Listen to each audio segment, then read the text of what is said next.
and I have come to take a new chapters for you. Guys, जैसे कि आप जानते हैं कि हम आपके लिए हर बार नए नए चैप्टर्स लेकर के आते हैं।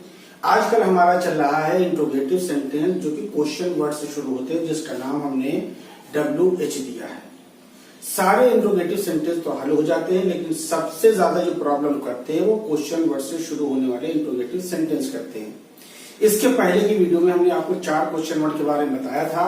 आज फिर हम आपको 4 क्वेश्चन वर्ड के बारे में बताएंगे। चूंकि इनका परिवार, इनकी फैमिली इतनी ज्यादा बड़ी है कि एक दिन में एक वीडियो में इसका डिस्क्रिप्शन करना आपके लिए प्रॉब्लम हो जाएगी। हम तो बताने को तो बता देंगे, लेकिन आपके समझ में नहीं आएगा, क्योंकि हमारा टारगेट है कि आपको सिखाना, आपको समझाना, आपको आपके मकसद तक पहुंचाना है।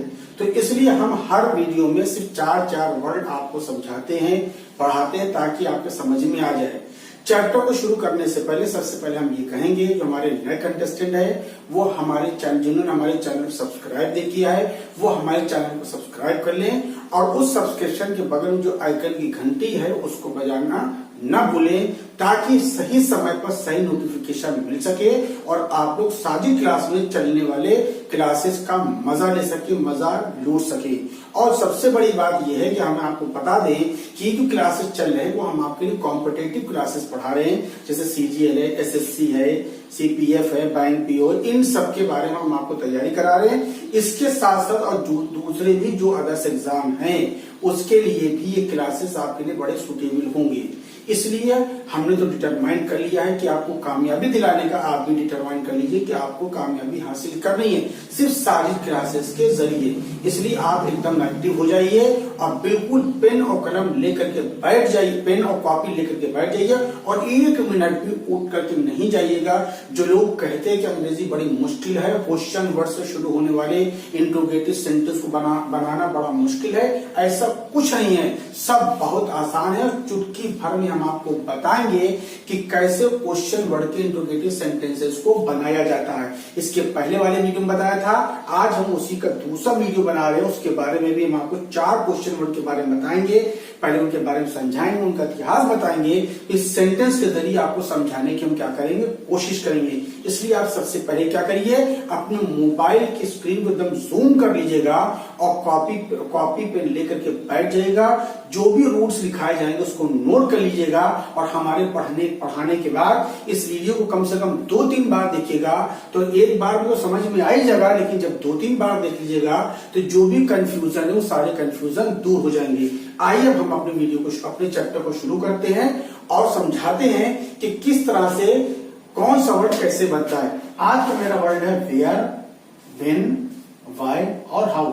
ये 4 वर्ड हम आपके लिए लेकर के आए हैं, और इन 4 वर्डों की अंग्रेजी किस तरह से बनती है उसको हम आपको समझाने की कोशिश करेंगे। आइए देखते हैं।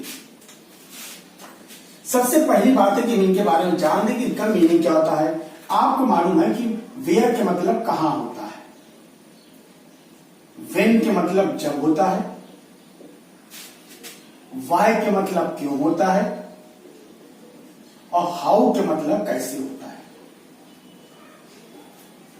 ये बात तो इनकी मीनिंग अलग अलग बताई गई है, लेकिन अंग्रेजी में डिक्शनरी का अजीब गरीब चीज है कि वो जो क्या करती है कि वो एक वर्ड के 4 मीनिंग उसने बनाया है, और एक ही वर्ड को अलग अलग तरह से इस्तेमाल भी किया है। अभी जो हम ये पढ़ रहे हैं इसको हम क्वेश्चन वर्ड के रूप पढ़ रहे हैं, लेकिन जब इसको हम दूसरे चैप्टर से पढ़ेंगे तो ये क्या बन जाएगा, कंजक्शन बन जाएगा। कंजक्शन उससे कहते हैं जो सेंटेंसेस को जोड़ते हैं, सेंटेंस के बीच में आते हैं। इंट्रोगेटिव का ये जो है इंट्रोगेटिव वर्ड तो रहेंगे, लेकिन वहां पे ये इंट्रोगेटिव की मीनिंग को न बता पाएंगे, बल्कि मीनिंग को चेंज कर देते हैं। जैसे मान लीजिए वेयर है, वेयर यहाँ पे क्वेश्चन वर्ड है, लेकिन जब इसको कंजक्शन के रूप में इस्तेमाल करेंगे तो उसका मतलब हो जाएगा जहां। इसी तरह से व्हेन है, व्हेन की अंग्रेजी कब होती है, लेकिन जब कंजक्शन के रूप में इस्तेमाल करेंगे तो इसका मीनिंग हो जाएगा जब। इसी तरह से सब की मीनिंग बदलती है जब उसको कंजक्शन के रूप में इस्तेमाल करते हैं, लेकिन हमने आपसे कहा कि हम इसको कंजक्शन के रूप में नहीं बल्कि क्वेश्चन वर्ड के रूप में इस्तेमाल कर रहे हैं। आज हम इंट्रोगेटिव सेंटेंस पढ़ रहे हैं। कौन सा इंट्रोगेटिव सेंटेंस, जो WH से शुरू होता है। इसका खानदान भी रावण के खानदान से कम नहीं है, बल्कि उसी के टक्कर का है। तो हमने 4 क्वेश्चन वर्ड के बारे में पढ़ा था, आज भी पढ़ते आइए देखते किस तरह से इसकी अंग्रेजी बनती है। अपना सारा ध्यान जो है हमारे बोर्ड की तरफ रखिएगा। क्या कहा कि कहां की अंग्रेजी, जहां के वेयर मतलब कहां होता है, वेन मतलब यहां पे हो जाएगा कब हो जाएगा, कब होता है, वाई मतलब क्यों होता है, हाउ मतलब क्या होता है, कैसे होता है। इन तीनों की हमने आपको मीनिंग बता दिया। याद रखिएगा ये जितने वर्ड हैं ये हिंदी में तो बीच में आते हैं, लेकिन जब अंग्रेजी बनाई जाती है तो अंग्रेजी में क्या होता है, सबसे पहले आते हैं। तो इसके सबसे पहले हम आपको फार्मूला लिख देते हैं। सबसे पहले इसमें क्या आता है, क्वेश्चन वर्ड आता है,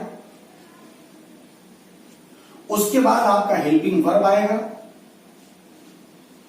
फिर आपका सब्जेक्ट आएगा, फिर वर्ब आता है, और फिर क्या होता है लास्ट में ऑब्जेक्ट और दूसरी चीजों का इस्तेमाल किया जाता है। ये इसका फार्मूला बन गया। सबसे पहली चीज तो ये हो गई, हमने क्या कहा आपसे कि क्वेश्चन वर्ड आता है, हेल्पिंग वर्ब आता है, सब्जेक्ट आता है, वर्ब आता है और ऑब्जेक्ट आता है। ये बात हमने फार्मूला बना के बता दी, इसके जरिए आप इंट्रोगेटिव सेंटेंस को शुरू कर सकते हैं। लेकिन सबसे बड़ी बात यह है कि कुछ ऐसे वर्ब होते हैं जो हेल्पिंग वर्ब नहीं रखते हैं, हमको उनका हेल्पिंग वर्ब बनाना होता है। जैसे हमने आपसे कहा, याद रखिएगा, हमने आपसे कहा जैसे मान लीजिए वर्ब की सेकेंड फॉर्म है या वर्ब की फर्स्ट फॉर्म है। सबसे पहले हम वर्ब की फर्स्ट फॉर्म की बात करते हैं।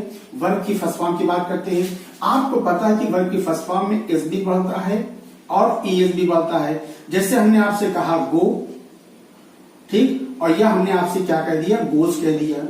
जैसे हमने आपसे कह दिया राइट, और यह हमने आपसे क्या कह दिया, राइट्स कह दिया। इस बात का ध्यान रखिएगा। तो याद रखिएगा, अगर आपका मान लीजिए गोस दिया है और इंट्रोगेटिव सेंटेंस बनाना है तो हेल्पिंग वर्ब जो लगेगा, हेल्पिंग वर्ब, उसमें हम क्या काम करेंगे, डस का इस्तेमाल करेंगे। और अगर एस नहीं लगेगा तो हम क्या काम करेंगे, हेल्पिंग, और जैसे मान लीजिए राइट्स दिया है तो हेल्पिंग वर्ब जो हम लगाएंगे वो क्या लगाएंगे, डज लगाएंगे। और अगर मान लीजिए हेल्पिंग वर्ब नहीं दिया है और इंट्रो मतलब ये कहा हेल्पिंग वर्ब नहीं, एस नहीं दिया है, वर्ब की खाली फर्स्ट फॉर्म दी है और इंट्रोगेटिव सेंटेंस बनाना है, तो हेल्पिंग वर्ब की जगह हम क्या लिखते हैं, डू लिखते हैं। इस बात को याद रखिएगा। अगर वर्ब की फर्स्ट फॉर्म दी है, वर्ब की फर्स्ट फॉर्म में ईएस का अंदेशा बढ़ाने का है, इंट्रोगेटिव सेंटेंस बनाने की बात है, तो सब्जेक्ट के फौरन हम क्या काम करेंगे, डस का इस्तेमाल करें। सब्जेक्ट की बात करें, सब्जेक्ट के फौरन डस का इस्तेमाल करते हैं। और खाली अगर वर्ब की फर्स्ट फॉर्म दी है और इंट्रोगेटिव सेंटेंस बनाना है तो हम सब्जेक्ट पहले क्या करते हैं, डू का इस्तेमाल करते हैं। उसी तरह से अगर मान लीजिए आपकी सेकेंड फॉर्म दी है और हमको इंट्रोगेटिव बनाना है तो हम फटाक से क्या काम करेंगे कि सब्जेक्ट के पहले हम किसका यूज करेंगे, डिड का यूज करेंगे। ये बात याद रखिएगा। तो ये तीन ऐसे वर्ब होते हैं जो अपने यहाँ हेल्पिंग वर्ब नहीं रखते हैं, हमको वर्ब की सहायता से, वर्ब की मदद लेकर के हेल्पिंग वर्ब को जन्म देना होता है। अगर वर्ब की फर्स्ट फॉर्म में एस बढ़ा हुआ है और इंट्रोगेटिव सेंटेंस बनाना है, फार्मूला क्या कह रहा है कि हमको सब्जेक्ट पहले हेल्पिंग वर्ब को, तो याद रखना अगर वर्ब की फर्स्ट फॉर्म में एस बढ़ा हुआ है, हेल्पिंग वर्ब की बात आएगी तो सब्जेक्ट पहले हम डज लगा देंगे। और अगर वर्ब की फर्स्ट फॉर्म आई है, इंट्रोगेटिव बनाना है, तो हम सब्जेक्ट पहले डू लगा देंगे। और अगर सेकंड फॉर्म दी है और इंट्रोगेटिव बनाना है तो हम सीधे सीधे क्या काम करेंगे, सब्जेक्ट के पहले डिड का इस्तेमाल करेंगे। जब डिड का इस्तेमाल करेंगे तो सेकंड फॉर्म की क्या होगी, फर्स्ट फॉर्म बन जाएगी, क्योंकि डिड के साथ कौन सी फॉर्म आती, फर्स्ट फॉर्म आती है। अब हम देखते हैं किस तरह से इंट्रोगेटिव सेंटेंस को बनाया जाता है। तो सबसे पहले फार्मूला क्या है, क्वेश्चन वर्ड। क्वेश्चन वर्ड यानी कि कहां की अंग्रेजी क्या होती है, वेयर होती है। उसके बाद कह रहा है हेल्पिंग वर्ब, उसके बाद सब्जेक्ट। तो सबसे पहले हम सब्जेक्ट का इस्तेमाल करेंगे और सब्जेक्ट के हिसाब से ही हम क्या काम करेंगे, हेल्पिंग वर्ब को ले आएंगे। तो सब्जेक्ट यहां पे क्या है, तुम यानी कि यू हो जाएगा, यू। तो ये हमारा क्या होगा, क्वेश्चन वर्ड हो गया, ये हमारा सब्जेक्ट हो गया। अभी ये सेंटेंस हमारा कंप्लीट नहीं हो पा रहा है क्योंकि इसके पहले किसको रखना, हमको हेल्पिंग वर्ब को रखना। अब देखिए रहते हो कि मतलब प्रेजेंट इंडेफिनिट टेंस हो गया, यानी कि वर्ब की फर्स्ट फॉर्म हो गई। अब आपने देखा कि वर्ब की फर्स्ट फॉर्म में एस नहीं बढ़ रहा है और इंट्रोगेटिव सेंटेंस की बात हो रही है। तो हमने आपसे क्या कहा था, जब वर्ब की फर्स्ट फॉर्म दी हो और एस ना बढ़ा हो, इंट्रोगेटिव सेंटेंस बनाना होता है, तो सब्जेक्ट पहले हम क्या काम करते हैं, डू का इस्तेमाल करते हैं। किसका इस्तेमाल करें, डू का, क्योंकि यहाँ पे हेल्पिंग वर्ब नहीं दिया है तो वर्ब की सहायता से हम हेल्पिंग वर्ब का इस्तेमाल कर सकते हैं। अगर इसी में एस बढ़ता है तो सब्जेक्ट के पहले हम डज लगा देते हैं। चूंकि एस नहीं बढ़ा है तो किसका इस्तेमाल करेंगे, डू का। तो ये देखिए यहाँ पे क्या होगा, वेयर डू यू। तो ये हमारा क्वेश्चन वर्ड हो गया, ये हमारा हेल्पिंग वर्ब हो गया, ये हमारा सब्जेक्ट हो गया। अब हमको क्या लाना, वर्ब लाना। वर्ब यानी कि रहते हो, तो रहते यानी कि वर्ब की फर्स्ट फॉर्म, तो रहने की अंग्रेजी क्या हो जाएगी, लिव हो जाएगी। हम उम्मीद करते हैं ये पहला सेंटेंस आपके समझ में आ गया होगा। अब कह रहा तुम्हारा भाई कहाँ गया, फिर क्या है कहाँ, कहाँ की अंग्रेजी क्या होती है, वेयर होती है, और क्वेश्चन वर्ड को सबसे पहले लिखते वेयर लिख दिया। उसके बाद हेल्पिंग वर्ब लाना, हेल्पिंग वर्ब अभी हम नहीं लाएंगे, पहले हम सब्जेक्ट लिखेंगे। क्या सब्जेक्ट क्या, तुम्हारा भाई, हमने योर ब्रदर लिख दिया। अब देखते हैं कि क्या यहाँ पर कौन सा हेल्पिंग वर्ब लगता गया। हमने पढ़ा था, हमें याद अच्छी तरह से, जब आ की मात्रा होती है लास्ट में, ई की मात्रा है या आई की मात्रा होती है, ओ की मात्रा होती है, तो ये तीनों मात्रा मिल करके हमको किधर ले जाती है, पास्ट इंडिफिनिट की तरफ, यानी कि वर्ब की सेकंड फॉर्म की तरफ। तो अभी हमने आपको बताया था कि अगर वर्ब की सेकंड फॉर्म आ रही है और इंट्रोगेटिव सेंटेंस बनाया जा रहा है, तो सब्जेक्ट के फौरन पहले हम किसका इस्तेमाल करते हैं, डिड का इस्तेमाल करते हैं। अगर वर्ब की फर्स्ट फॉर्म आ रही है, ऐसे नहीं बढ़ रहा है, इंट्रोगेटिव बनाना है, तो सब्जेक्ट पहले हम डू लगा देंगे। और अगर मान लीजिए सेकंड फॉर्म दिया और इंट्रोगेटिव सेंटेंस बनाना है, हेल्पिंग वर्ब का इस्तेमाल करना है, तो जब सेकंड फॉर्म होता है तो सब्जेक्ट पहले हम क्या लगा देते हैं, डिड लगा देते हैं। तो ये देखिए हमारा क्वेश्चन वर्ड हो गया, ये हमारा हेल्पिंग वर्ब हो गया, ये सब्जेक्ट हो गया। उसके बाद हमको वर्ब लाना, वर्ब यानी कि गया। गया की अंग्रेजी तो वेंट होती है, लेकिन चूंकि यहाँ पे डिड दिया है तो वेंट न लिख के हम गो लिख देंगे। क्यों लिख देंगे, इसलिए लिख देंगे कि हम जानते हैं डिड के साथ हमेशा कौन सी फॉर्म आती है, फर्स्ट फॉर्म आती है। हम उम्मीद करते हैं ये बात भी आपके समझ में आ गई होगी। ये अगला सेंटेंस है, तुम्हारी बहन कहाँ रह रही है। तो कहाँ का मतलब क्या हो जाएगा, हमारा वेयर हो जाएगा, क्योंकि सबसे पहले हमको क्या लाना, क्वेश्चन वर्ड लाना है। उसके बाद हमको हेल्पिंग वर्ब लाना है। हेल्पिंग वर्ब अभी हम नहीं लिखेंगे, पहले हम सब्जेक्ट लिखेंगे। तो सब्जेक्ट क्या, तुम्हारी छोटी बहन, यानी कि योर यंगर सिस्टर, ये सब्जेक्ट हो गया। अब इसके पहले हमको हेल्पिंग वर्ब लाना है। हेल्पिंग वर्ब यहाँ पे दिया हुआ है यानी कि इस दिया है, तो यही हेल्पिंग वर्ब क्या होगा, वो सब्जेक्ट के पहले आ जाएगा। तो अब हम फार्मूले के हिसाब से ठीक हो गए। तो ये हमारा क्वेश्चन वर्ड हो गया, ये हमारा हेल्पिंग वर्ब हो गया, ये सब्जेक्ट हो गया।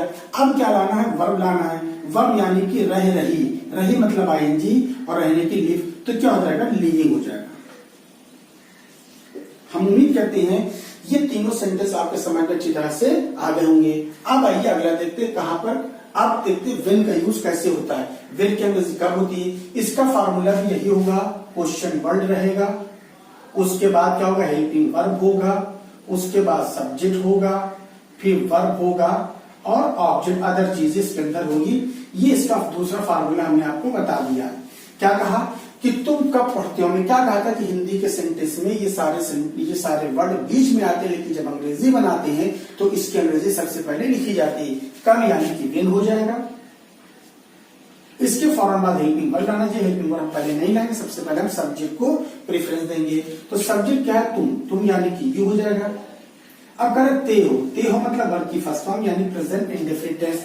अब चूंकि यहाँ पे वर्ब में ऐसे नहीं बढ़ा हुआ है और सब्जेक्ट प्लूरल है, तो हम हेल्पिंग वर्ब क्या नाम लगाएंगे, डू लगाएंगे। ये बात हमने आपसे बताया था। अगर एस या यस बढ़ता तो सब्जेक्ट पहले हम डज लगा देते हैं, और जब खाली वर्ब की फर्स्ट फॉर्म होती है और हेल्पिंग वर्ब की बात होती है तो सब्जेक्ट पहले डू लगा देते हैं। और अगर ये सेकंड फॉर्म होता तो हम क्या करते, सब्जेक्ट पहले क्या लगा देते, डिड लगा देते। यहाँ पे हमने डू लगा दिया। अब क्या है, हमको वर्ब लाना है। वर्ब यानी पढ़ते, यानी कि क्या हो जाएगा, रीड हो जाएगा। हम उम्मीद करते हैं ये सेंटेंस भी आपके समझ में आ गया होगा। फिर कह रहा है वो कानपुर कब जाएगी। कब यानी क्वेश्चन वर्ड सबसे पहले लाएंगे, कब जाएगी यानी लड़की की बात हो रही तो हम क्या लगाएंगे, शी लगाएंगे। इसके फौरन बाद हमें पहले हम हेल्पिंग वर्ब लगाएंगे, जाएगी यानी कि विल लगेगा। विल जो होगा वो शी के पहले आएगा। तो ये क्वेश्चन वर्ड हो गया, ये हेल्पिंग वर्ब हो गया, सब्जेक्ट। उसके बाद क्या लाना, वर्ब लाना। वर्ब क्या होगा, जाना यानी कि गो हो जाएगा, क्योंकि हम जानते हैं विल और शैल फ्यूचर इंडेफिनिट टेंस में आता है। फ्यूचर इंडेफिनिट में कौन सी फॉर्म आती है, वर्ब की फर्स्ट फॉर्म आती है। फिर अगला सेंटेंस कह रहा तुम दिल्ली से कब लौटे। फिर देखिए वही बात है, कब के लिए विल लगा देंगे, तुम के लिए यू हो जाएगा। उसके बाद देखिए लौटे, एक ही मात्रा आ रहा है, यानी कि वर्ब की सेकंड फॉर्म, यानी कि पास्ट इंडेफिनिट टेंस। अब देखिए यहाँ पे सेकंड फॉर्म दिया है, हमको हेल्पिंग वर्ब चाहिए, तो सेकंड फॉर्म को देखते हुए इसी के अंदर से हम हेल्पिंग वर्ब का इस्तेमाल करेंगे। हेल्पिंग वर्ब क्या लगेगा, डिड लगेगा। हमने किसका इस्तेमाल कर दिया, डिड का इस्तेमाल कर दिया। अब उसके बाद कौन क्या लाना है, हमको वर्ब लाना है। तो वर्ब की कौन सी फॉर्म आएगी, फर्स्ट फॉर्म आएगी, क्योंकि डिड लगा है। लौटने की रिटर्न हो जाएगी। फिर क्या कर रहा है, से के लिए फ्रॉम लगेगा। और दिल्ली की दिल्ली। हम उम्मीद करते हैं तीनों सेंटेंस आपके समझ में आ गए होंगे। अब हम आपको बताते हैं कि वाई का यूज कहां पे होता है। तो जो फार्मूला इसका है वही फार्मूला, जो फार्मूला इसका है वही फार्मूला इसका है, जो व्हेन का है वही वाई का, जो वाई का वही हाउ का है। तो इसके मतलब फार्मूले के साथ सबसे पहले क्या आना चाहिए हमारा, क्यों। क्यों यानी कि वाई लगेगा, क्वेश्चन वर्ड हो गया। उसके बाद हेल्पिंग वर्ब लाएंगे। हेल्पिंग वर्ब को हमने क्या कहा कि हम प्रेफरेंस नहीं देते, सबसे पहले हम सब्जेक्ट आते हैं। सब्जेक्ट यानी कि वो ही हो जाएगा। अब उसके पहले हमको क्या लाना, हेल्पिंग वर्ब लाना। देखिए हेल्पिंग वर्ब क्या था दिया है, यानी कि हम वाज लगा देंगे। ये हमारा क्वेश्चन वर्ड हो गया, ये हेल्पिंग वर्ब हो गया, सब्जेक्ट। अब बाकी चीजें लाना, उदास यानी कि साइड हो जाएगा। हम उम्मीद करते हैं ये सेंटेंस भी आपके समझ में आ गया होगा। फिर दूसरा का तुम वहां क्यों जाते हो, क्यों मतलब वाई हो जाएगा। उसके फौरन बाद सब्जेक्ट और सब्जेक्ट यानी कि यू ले आओ। हम सब्जेक्ट इसलिए ले आ रहे हैं क्योंकि इसी के जरिए हमको हेल्पिंग वर्ब की पहचान हो जाती है। लास्ट में जब ते हो मतलब प्रेजेंट इंडेफिनिट टेंस यानी वर्ब के फर्स्ट फॉर्म लगेगा।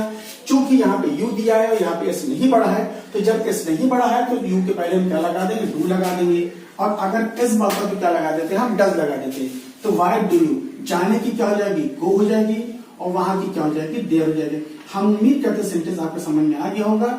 यहाँ पे क्वेश्चन मार्क लगा, अच्छी तरह से आपके क्लियर हो गया। फिर क्या कहा, बच्चे क्यों खुश हैं, क्यों के लिए वाई लगा देंगे। बच्चे यानी कि द चिल्ड्रेन हो जाएगा। अब हमको हेल्पिंग वर्ब चाहिए, क्योंकि प्लूरल है इसलिए हाई के अंग्रेजी क्या लगाएंगे, आप लगाएंगे। तो ये हमारा सब क्वेश्चन वर्ड, ये हेल्पिंग में सब्जेक्ट। अब बाकी बची चीजें, खुश की हैप्पी हो जाएगा। हम उम्मीद करते हैं कि किस तरह से आपका वाई का यूज होता है ये भी आपको समझ में आ गया होगा। वेयर वाला भी यूज समझ में आया होगा, व्हेन भी समझ में आया होगा, और वाई भी। अब लास्ट वर्ड है हाउ। आइए देखते हैं हाउ भी कैसे बनता है। इसका फॉर्मूला भी सेम इसी तरह से। सबसे पहले हम क्वेश्चन वर्ड लाएंगे, हाउ यानी कि कैसे। उसके बाद हम सब्जेक्ट लेंगे, सब्जेक्ट यानी कि यू हो जाएगा। अब इसके फौरन बाद हम क्या, सबसे पहले क्या लाएंगे, हेल्पिंग वर्ब लाएंगे। चलाते हो, चलाने यानी कि वर्ब की फर्स्ट फॉर्म हो जाएगा, फर्स्ट फॉर्म हो गया। अब चूंकि इसमें ऐसा नहीं बढ़ा तो सब्जेक्ट पर हम क्या लगाएंगे, डू लगाएंगे। चलाने को हम ऑपरेट कहते हैं, ऑपरेट कंप्यूटर। हम उम्मीद करते हैं सेंटेंस भी आपके समझ में अच्छी तरह से आ गया होगा। फिर ये क्या कहा, उसने अपनी अंगुली कैसे काट ली, कैसे की हाउ लगेगा। उसने देखिए क्या बोलते हैं, मैं आपसे क्या कहें, आपको नाम तो दिया नहीं तो इसलिए हम ही भी लगा सकते हैं और शी भी लगा सकते हैं। चलिए हमने भी लगा दिया। अब हमको क्या चाहिए, हेल्पिंग वर्ब चाहिए। हेल्पिंग वर्ब सब्जेक्ट के पहले आता है। काट ली, ई की मात्रा बड़ी की मात्रा यानी कि वर्ब की सेकंड फॉर्म है। वर्ब की सेकंड फॉर्म यानी कि पास्ट इंडेफिनिट टेंस है। तो जब वर्ब की सेकंड फॉर्म और इंट्रोगेटिव की बात है तो सब्जेक्ट पर हम क्या लगाते हैं, डिड लगाते हैं, डिड। अब उसके बाद हम क्या लाएंगे, वर्ब लाएंगे। काट ली, चूंकि डिड दिया है तो डिड के साथ काटने के लिए फर्स्ट फॉर्म लगाएंगे कट। ठीक है, अपनी उंगली, अपनी की अंग्रेजी जो हवा में नहीं लेते बल्कि सब्जेक्ट के साथ लेते हैं। ही दिया है, ही के साथ अपने के लिए क्या आएगा, हिज आएगा, हिज फिंगर। हम उम्मीद करते हैं ये सेंटेंस भी आपको समझ में आ गया होगा। अब देखिए लास्ट वाला सेंटेंस देखते हैं, मधु ने ये प्रश्न कैसे हल किया। फिर देखिए कैसे लिया, हाउ हो जाएगा। उसके बाद हम सब्जेक्ट लाएंगे मधु। अब हमको क्या चाहिए, हेल्पिंग वर्ब। किया, किया में देखिए आ की मात्रा यानी कि सेकंड फॉर्म लगेगी, यानी कि पास्ट इंडेफिनिट टेंस हो जाएगा। तो जहां पर सेकंड फॉर्म की बात होती है वहां सब्जेक्ट पहले क्या लगाते हैं, डिड लगाते हैं। तो यहाँ पे हम क्या लगाएंगे, डिड लगाएंगे। अब उसके बाद हम क्या लाएंगे, वर्ब लाएंगे, यानी कि डिड के साथ कौन सी फॉर्म आएगी, फर्स्ट फॉर्म आएगी। हल के सवाल हो जाएगा। और ये प्रश्न यानी कि दिस क्वेश्चन। इस तरह से हमने आपको बताया कि कैसे वेयर लगता है, वेन लगता है, वाई लगता है, हाउ लगता है। हमने चारों क्वेश्चन वर्ड को अलग अलग तरीके से समझाया, अलग अलग एग्जाम्पल देकर समझाया और सबका एक ही फार्मूला बनाया। याद रखिएगा, सबसे पहले क्वेश्चन वर्ड आता है, उसके फौरन बाद हेल्पिंग वर्ब आता है, फिर सब्जेक्ट आता है, फिर वर्ब आता है, फिर ऑब्जेक्ट आता है। लेकिन जब अंग्रेजी बनाई जाती है क्वेश्चन वर्ड तो सबसे पहले लिख दिया जाता है, उसके बाद सब्जेक्ट लिखा जाता है, क्योंकि सब्जेक्ट डिसाइड कर देता है कि यहाँ पे हेल्पिंग वर्ब कौन सा लगेगा। इसलिए हमने क्या काम किया, इसी के जरिए हमने आपको वेयर की बता दी, अच्छी तरह से समझ में आया होगा। वेन का यूज भी समझ में आया होगा वाई भी समझ में होगा और हाउ भी समझ में होगा। तो हमने चारों वर्ड को अलग अलग तरीके से आपको बताया है, एग्जाम्पल भी दिया है। हमें यकीन है कि आपको अच्छी तरह से समझ में आ गया होगा। अगर आपको मेरी ये वीडियो अच्छी लगेगी, आप इसको लाइक करिएगा, सब्सक्राइब करिएगा और शेयर करिएगा।